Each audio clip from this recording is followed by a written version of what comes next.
Hey, this is Yogeshkumar Rathod. I welcome you all to my lecture on information technology security. The information technology security is to prevent unauthorized user to get into your network.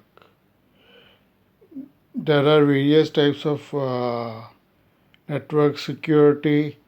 One is cloud security, endpoint security, etc. I will give you more information later. Thanking you.